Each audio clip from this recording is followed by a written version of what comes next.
He wasn't supposed to be there, just a 10-year-old boy walking home through the misty pines of Iron Valley, his old rescue dog trailing close behind. But one sound shattered the roar of a black truck, the flash of metal, and a moment that would test everything he believed in. From fear came courage, from danger came faith, and in the storm that followed, a loyal heart became the hand of a miracle. Because even when the night closes in, God still sends light through ordinary people and faithful friends. Tell me where you're watching from, and if you believe He still works through loyal hearts and second chances, hit subscribe, share this story, and may His grace keep you safe tonight. The wind of late autumn carried a scent of dry leaves and gasoline, whispering across the narrow curve of Iron Valley Road. The forest burned in shades of amber and rust, sunlight flickering like dying firelight between the trunks of pine. The town below had already gone quiet. Only the crows and the crunch of boots broke the silence.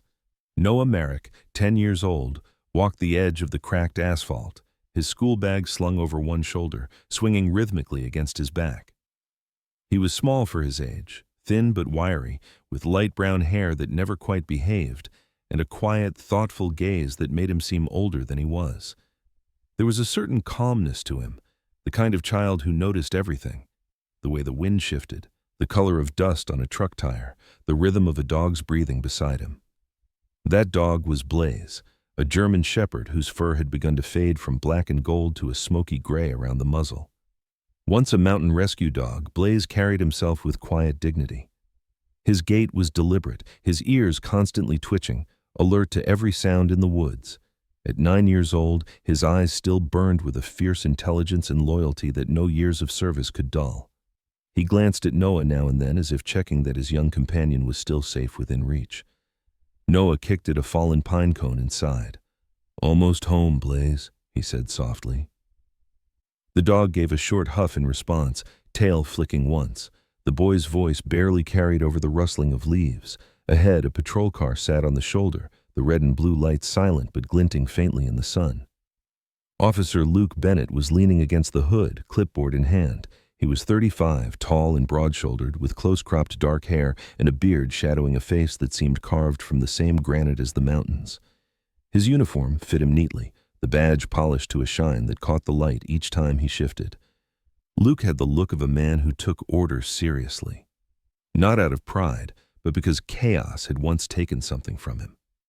Years ago, a drunk driver had killed his younger brother, and since then, his calm professionalism hid a quiet war between duty and guilt. As Noah and Blaze drew closer, Luke raised a hand in greeting. "Afternoon, kid," he said, his voice deep but kind.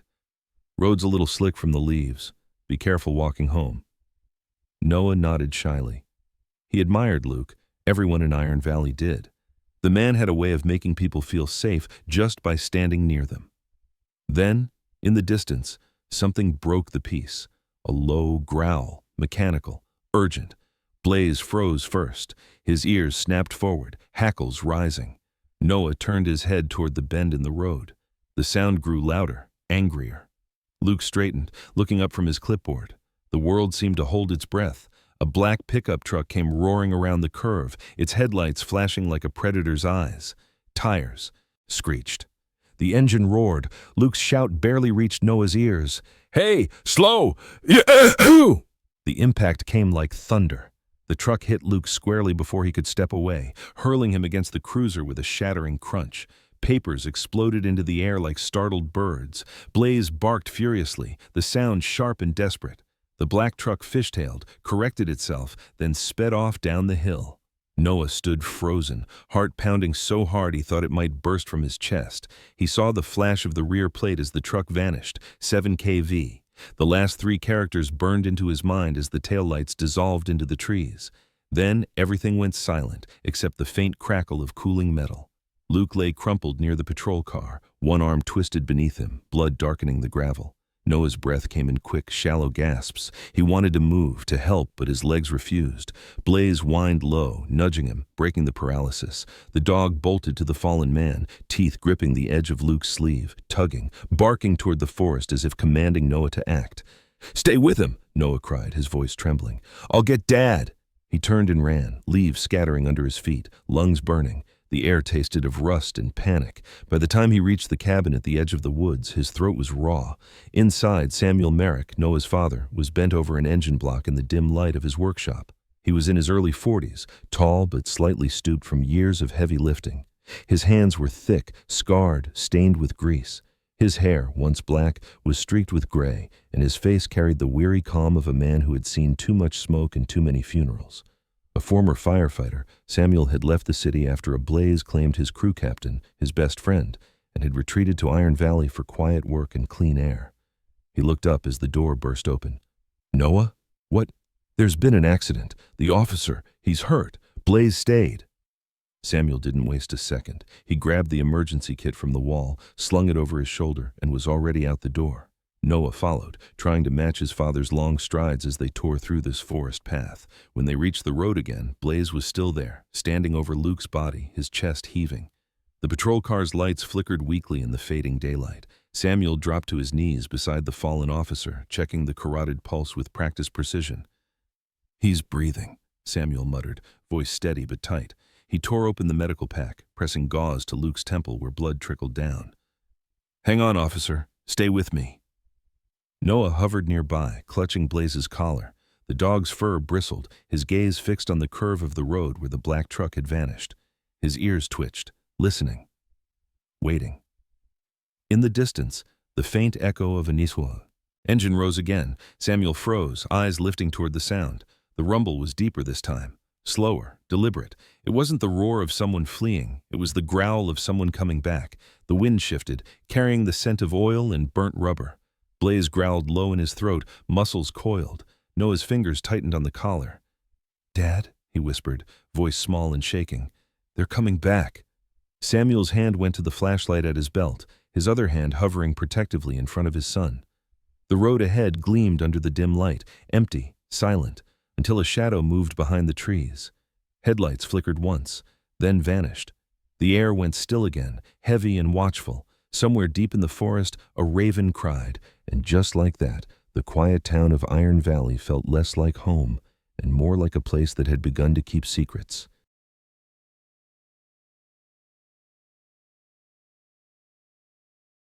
By dawn, a low mist had settled over Iron Valley, turning the forest into a landscape of ghosts.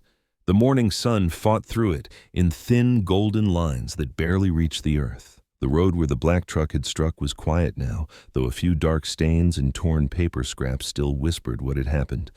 For the town, it was a morning like any other. For Noah Merrick, the world had changed overnight.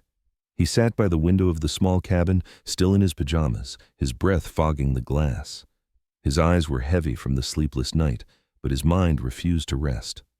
The sound of the engine, the sudden thud, the way Officer Luke's body hit the ground, every image looped behind his eyelids. Blaze, his loyal German shepherd, lay stretched across the rug, head resting between his paws, yet his eyes never closed fully. Even in half-sleep, the dog's muscles twitched, as if replaying the same moment of violence, just like his young master. Outside, a patrol car idled. Sheriff Elena Briggs stood near it, her posture straight, her expression carved with the kind of fatigue that came from seeing too much and sleeping too little. Her gray hair was tied tight, the lines on her face deepened by years of holding a town together that didn't always want saving. She moved with deliberate grace, checking the perimeter with the steady eye of someone who trusted no silence. She had grown up in these mountains, once the daughter of a logger, before becoming the woman who carried a badge heavier than she cared to admit. Inside, Samuel Merrick, Noah's father, was already up. He had cleaned the dried blood from his hands, but the smell of it clung to his memory. Decades of firefighting had hardened him to tragedy, but the sight of that black truck, its intent, its precision, awoke something darker.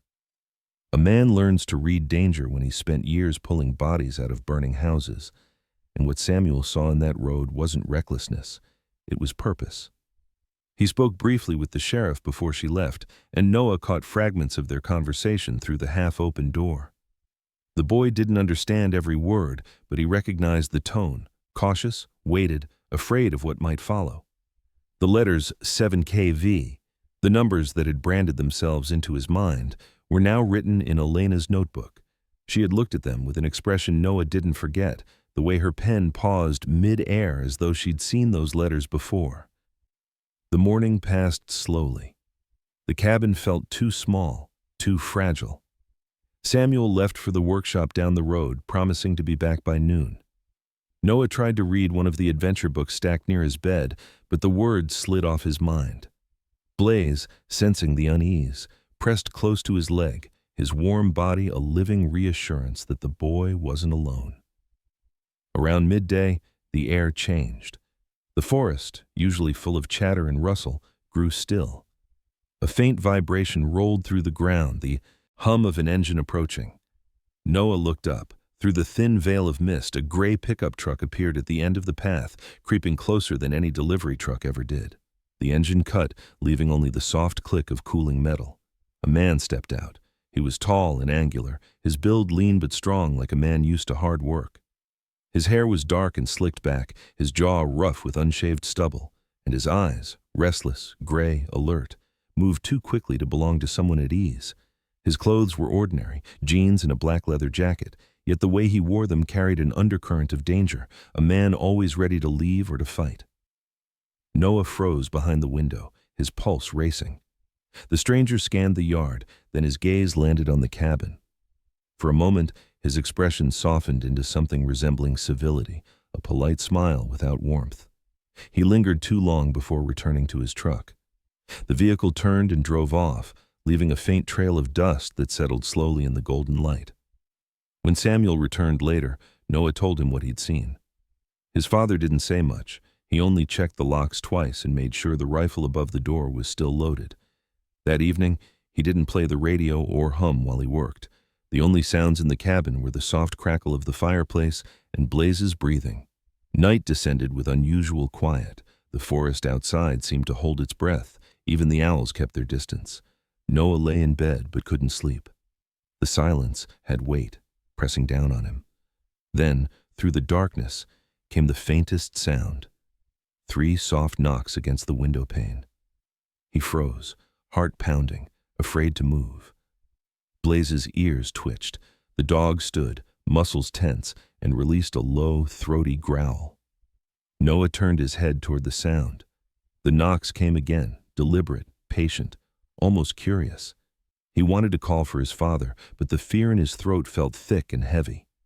The boy slid quietly from the bed and reached for Blaze's collar. Together they edged closer to the curtain. He lifted it just an inch. Only the dark outline of the trees met his eyes. Then something caught the light, a faint handprint smudged on the outside glass, black with oil, fresh enough to glisten. He stumbled backward, gasping, as Blaze snarled at the window, hackles raised, eyes fixed on the tree line.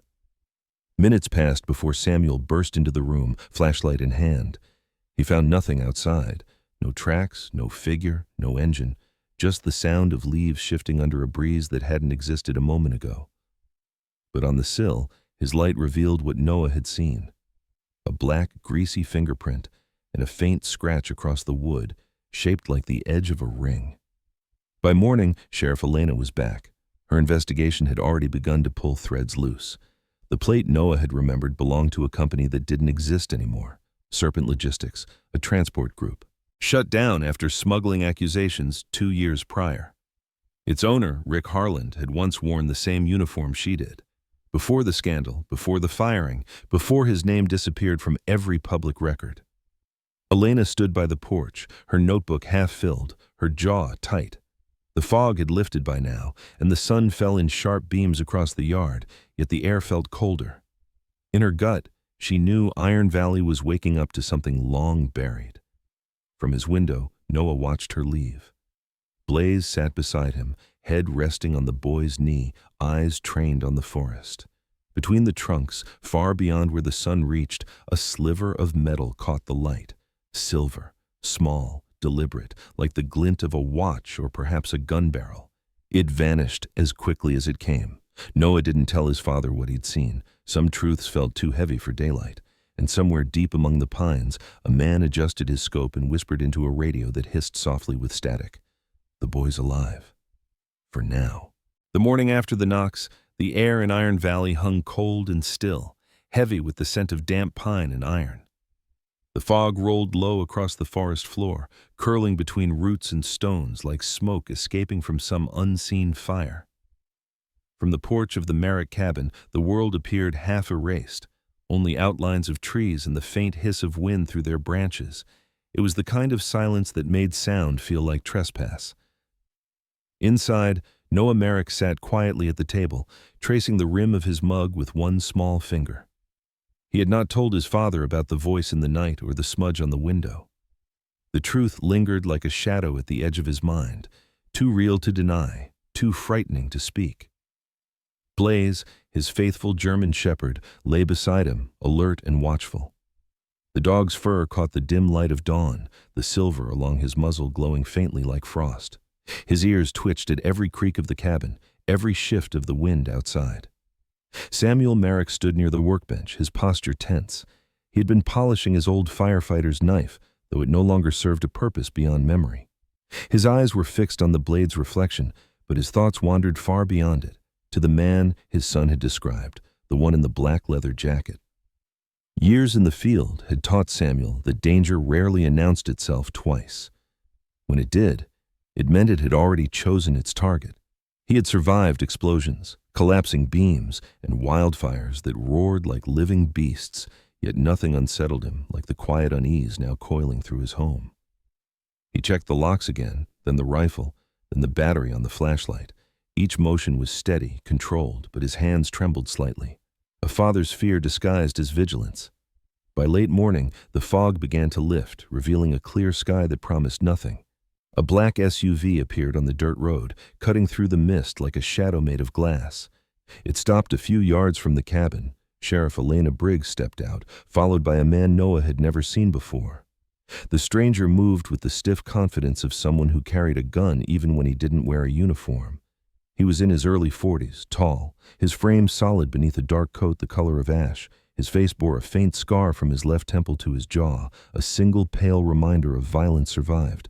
His hair was short and peppered with gray at the edges, his eyes a sharp green that missed nothing. There was no warmth in them, only calculation. Elena introduced him simply as Special Agent Michael Keaton, sent from the State Bureau to assist with the case. Keaton's voice was even, almost polite, but carried a metallic undertone that put Samuel on edge. He asked questions quickly, efficiently. How long Samuel had lived here, whether he'd seen strangers near the property, whether Noah had remembered anything else about the black truck. The boy hesitated before answering. He recalled flashes, the dull gleam of chrome, the smell of diesel, the partial plate 7KV. But what stood out most was the feeling, the deliberate intent behind the wheel, as if whoever had driven it hadn't lost control but aimed. Keaton noted everything without comment, his expression unreadable. After they left, Samuel watched the SUV vanish down the road. Something about the agent's manner bothered him. He recognized the look in Keaton's eyes, the same cold awareness he'd seen in men who'd come back from war carrying secrets they couldn't bury. That afternoon, clouds gathered again. The wind carried the faint metallic scent of rain. Samuel decided to head into town for supplies, leaving Noah at home under Blaze's guard. He didn't want to, but the storm forecast left little choice. He told Noah to lock the doors and not to answer anyone. The boy nodded. Blaze followed him to the door, pressing his head against Samuel's hand before returning to his post by the window. For a while, the cabin remained still. Noah tried to focus on homework, though the pencil trembled in his hand. Outside, the wind moaned through the trees, sounding almost like voices far away. Every gust made the cabin's old boards creak like footsteps. By late afternoon, the rain came, slow at first, then heavier. It blurred the forest into gray and shadow. Noah stood by the window, staring at the endless curtain of water. Blaze whined softly, uneasy. The boy followed his gaze toward the tree line. Between the trunks, a shape moved. At first, it looked like a trick of the rain, but then it shifted again. A figure standing still, just beyond the clearing. The man wore a dark ash-colored jacket, his hood pulled low. He wasn't moving, only watching. Even through the rain, Noah could feel it, the intensity of his stare, the quiet patience of a predator. His hand went to Blaze's collar. The dog growled low, teeth bared. Lightning cracked overhead, a single flash that illuminated the forest for a heartbeat. When the light faded, the man was gone. Moments later came the sound of tires on gravel, A car had stopped outside. Noah's heart leapt. His father, perhaps. But then a new dread settled in as the front door creaked, slow and deliberate. He hadn't heard the familiar 3 taps of Samuel's boots or the jingle of his keys. Blaze lunged toward the sound, barking furiously. The door handle turned. The boy's breath caught. The door swung open, but it wasn't his father.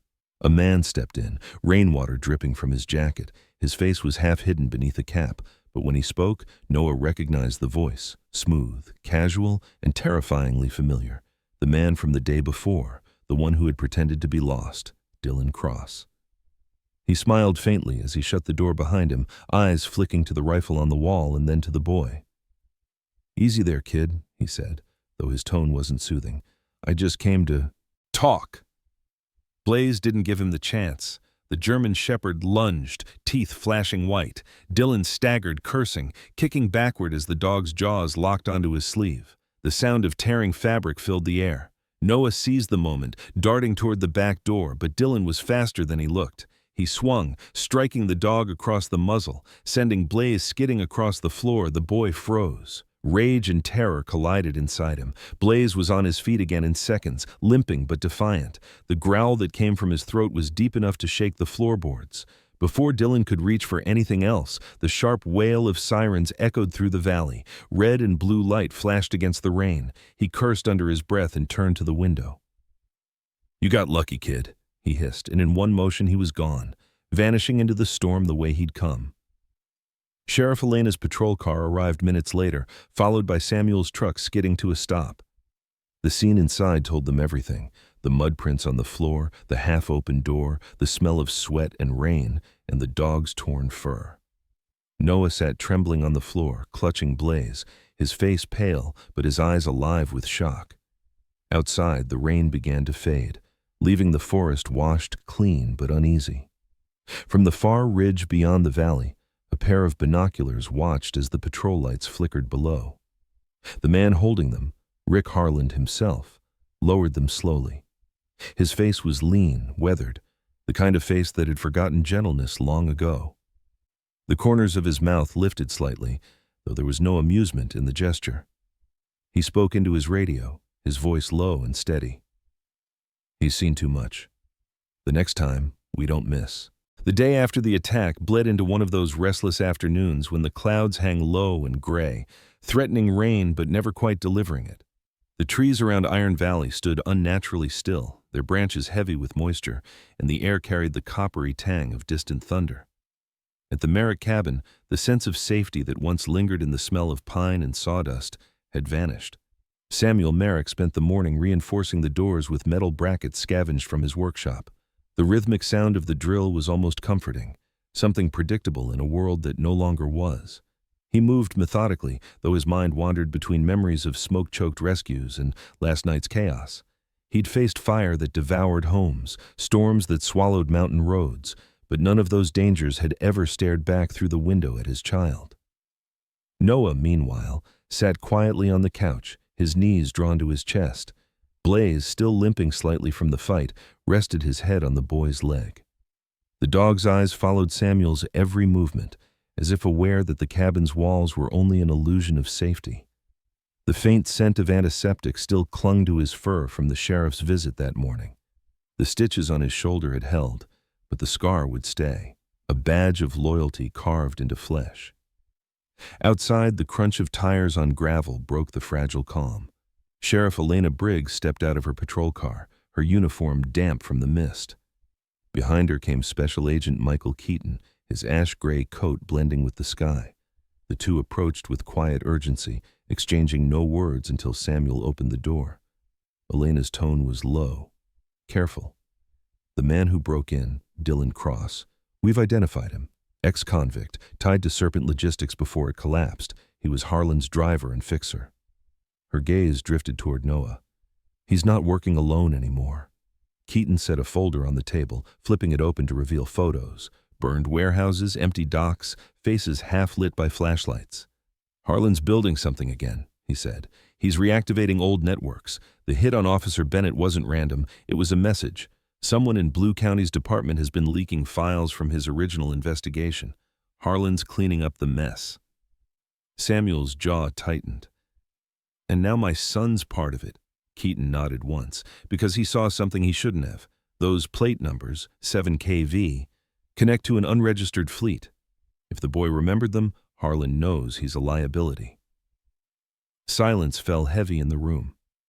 Outside, thunder rumbled faintly over the valley. Noah looked down, fingers gripping Blaze's fur. He could feel the dog's slow, steady breathing beneath his palm, a rhythm that grounded him. Elena finally spoke again, her voice softer. "We can relocate you for a few days. There's a safe house at Miller's Ridge. Quiet. Off-grid." But Samuel shook his head. "If Harlan's men are watching, we'll lead them straight there. This place is defensible. I've fought worse odds." Keaton studied him for a moment. "Firefighter instincts," he said quietly. "Running toward danger instead of away." Samuel met his gaze. "Protecting what's mine." The agent said nothing more. He closed the folder, the motion crisp and final. Elena left a radio on the counter, tuned to a private channel. "Call it the first sign of anything strange," she said. "We'll be close." After they left, the forest returned to its oppressive stillness. Evening crept in, slow and amber, dripping through the trees like sap. The smell of rain thickened, and a soft hum came from the power lines as the wind began to shift. Samuel double-checked every lock, every window latch, before settling near the door with his old rifle across his knees. Noah lay awake long after the lamps were dimmed. Blaze had taken his usual place by the window, one eye open, ears twitching with every groan of the timbers. The storm broke shortly before midnight, lightning slashing the sky, thunder rolling across the hills like the growl of something ancient. In the flicker of lightning, Noah thought he saw movement at the edge of the yard. A silhouette darting between trees, low and fast. Blaze growled deep in his throat. Samuel was already standing, rifle raised, his instincts flaring. "Stay behind me," he whispered. The next flash of light confirmed it. Two figures moving through the rain, dressed in dark jackets, faces hidden. They moved with the discipline of men who had done this before. Samuel's pulse quickened, the rifle's safety clicked off. "Dad," Noah whispered, his voice trembling. "They found us." A moment later, the back window shattered. Glass exploded inward, scattering across the floor like shards of ice. Blaze lunged toward the sound, barking furiously. A single shot cracked the air, deafening, followed by the metallic ring of a bullet embedding in wood. Samuel returned fire once, controlled, precise, before pulling Noah toward the hallway. "Go! Crawl to the pantry, now!" Rain poured through the broken window, lightning turning the room silver. In that chaos, Samuel glimpsed one of the intruders, short hair, narrow build, a tattoo snaking up his neck, a face he recognized from the photos in Keaton's file. Harlan's men had come in person. Blaze attacked again, catching one of them by the arm. The man screamed, twisting, falling back through the window into the mud. The other fired once more before vanishing into the downpour. The storm swallowed their retreat. Then came silence, except for the pounding rain and Noah's ragged breathing. Samuel lowered the rifle slowly, his shoulders trembling. Blaze limped toward them, soaked and panting but alive. The smell of gunpowder lingered in the air, sharp and bitter. For a long time, none of them spoke. Then Samuel murmured almost to himself, "They won't stop." From far beyond the valley, thunder echoed again, closer this time, more deliberate, like a warning carried on the wind. And somewhere deep in the storm, a radio crackled to life. Rick Harlan's voice was faint but unmistakable. "Burn it all if you have to. The boy doesn't see another sunrise." Dawn broke over Iron Valley as a thin, trembling line of gold. The storm had passed, leaving the world drenched and raw. Rain clung to the pine needles like glass beads, and the air smelled of wet earth and smoke. The Merrick cabin stood silent beneath the gray sky, its windows shattered, its walls scarred but still standing. The scent of gunpowder and rain mingled with the faint aroma of burnt coffee from the night before. Samuel Merrick sat by the doorway, his rifle across his knees, his eyes hollow with exhaustion. His once steady hands now trembled slightly, not from fear, but from relief that the night had ended. Beside him, Noah slept curled against Blaze, both boy and dog too tired to dream.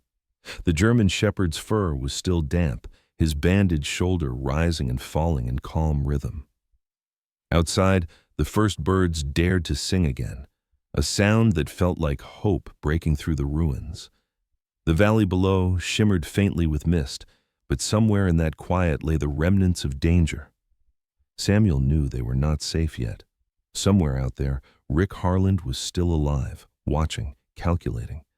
But dawn brought a different kind of resolve, the steady certainty of a man who had nothing left to fear except failing to protect what mattered most. By mid-morning, the road filled with motion. Patrol cars, headlights slicing through the mist, crept up the hill toward the cabin. Sheriff Elena Briggs was the first to step out, her face drawn but fierce. Behind her came Special Agent Keaton, his ash-gray coat streaked with mud, his expression sharper than usual. They swept the perimeter quickly, weapons raised, eyes scanning the tree line. When Elena saw Samuel, she exhaled, half relief, half disbelief. "You're lucky you're both alive," she said. Samuel didn't answer. He only looked at his son, then at Blaze, and nodded once. Keaton entered, his gaze falling on the broken glass and the bullet holes in the wood. He crouched, examining the muddy footprints near the door. "They came close," he murmured. "Too close." Samuel's voice was quiet but steady. "They'll come again." Keaton looked up. "Not if we find Harlan first." Outside, the radio in Elena's patrol car crackled with static before a voice cut through. A deputy's, breathless. "Sheriff, we've got movement near the ridge. Smoke sighted. Possible campfire." Elena's eyes narrowed. "Harlan?" The convoy rolled out within minutes. Samuel insisted on coming, despite his fatigue. "You won't find him without someone who knows these woods," he said. Keaton hesitated, then handed him a spare radio. "Stay behind me. If he's desperate, he'll burn the forest before surrendering." They followed the trail through dense underbrush, the ground slick with rain. Noah watched from the porch as his father disappeared into the trees, Blaze whining softly beside him. "He'll be back," Noah whispered, as much to himself as to the dog. The satanist. Forest grew darker as they climbed. Thunder muttered distantly again, not from storm, but from the rumble of the valley below. The trail twisted, and there, hidden beneath a rock outcrop, they found it. A rusted trailer, its door half open, smoke rising from a dying fire outside. Inside, maps and old files littered the table. Crates marked medical supply lined the walls, but inside were weapons, cash, and counterfeit IDs. The air stank of gasoline. Harland had been burning everything. A sound came from the back, a creak of a floorboard, a soft breath. Keaton motioned silently. Samuel moved with him, every nerve on edge. And then the figure stepped from the shadows. Rick Harland, gaunt, unshaven, eyes burning like coal. His hands trembled slightly, but the pistol he held didn't. He was dressed in a tattered police jacket from another lifetime, the silver badge dulled and scarred. "So this is what it comes to," he said, voice ragged. "A firefighter, a sheriff, and a ghost from my own ranks." Elena's voice was calm but cold. "It ends today, Rick." He laughed, low and bitter. "You think this place is worth saving? You think anyone will remember the difference between justice and survival when the fire comes?" Samuel took a step forward, slowly, his rifle lowered. "You've already burned everything that mattered. Don't take more with you." For a heartbeat, something human flickered across Harlan's face, a shadow of regret, but then it hardened again. He raised the pistol. The air between them crackled with tension. Keaton's shot came first. It was clean, sharp, final. Harlan staggered back, eyes wide, the weapon slipping from his hand. He sank to the floor, the old badge clattering beside him. Rain began to fall again outside, tapping softly on the metal roof, as if the sky itself sighed. No one spoke for a long time. The smoke from the dying fire drifted through the doorway, curling upward like a soul released. By the time they returned to the cabin, the storm clouds had finally cleared. The sun broke through, spilling light across the soaked valley, painting everything in gold. Noah ran out to meet his father, and Samuel knelt to pull him close. Blaze barked once, tail thumping weakly, as if declaring victory. Sheriff Elena stood by the truck, watching the scene with a rare smile. "It's over," she said softly. But Samuel only looked toward the mountains, where the light caught the edges of the pines. "Maybe," he replied. "Or maybe it's just beginning." That evening, Iron Valley exhaled. The townsfolk gathered near the square to light candles for Officer Luke Bennett, whose recovery at St. Michael's had turned a corner that morning. Noah and Blaze were given quiet applause, the boy for his courage, the dog for his heart. Even Keaton stayed until the last candle flickered out. Later, when the town fell silent again, Noah and Blaze stood at the edge of the woods, the sky painted in orange and violet. The forest no longer looked threatening. It looked alive again. "We did it, didn't we, boy?" Noah whispered. Blaze pressed close, his fur warm beneath the boy's hand. Somewhere in the distance, thunder rolled faintly. Not a warning this time, but a reminder. The storm had passed, but its echo remained in every breath of wind, in every heartbeat of the valley. And as the last light faded, Iron Valley stood washed clean, reborn, not through vengeance, but through the quiet courage of a boy, his dog, and a father who refused to run. Sometimes miracles do not roar from the heavens or split the sky with thunder. Sometimes they come softly, in the shape of a loyal dog standing between a child and danger, in the hands of a weary father who still chooses to protect, and in the courage of a boy who dares to believe that light can still return after the darkest night. In Iron Valley, that miracle wasn't loud or shining. It was quiet, breathing in the space between fear and faith. It was the strength to hold on when everything said to let go. And maybe that's what God's grace truly is, not the promise of safety, but the power to love, forgive, and rise again. If you've ever stood in your own kind of storm, if you've faced nights that felt endless and days heavy with loss, may this story remind you that God still works through small hands, loyal hearts, and moments that seem ordinary but are never without purpose.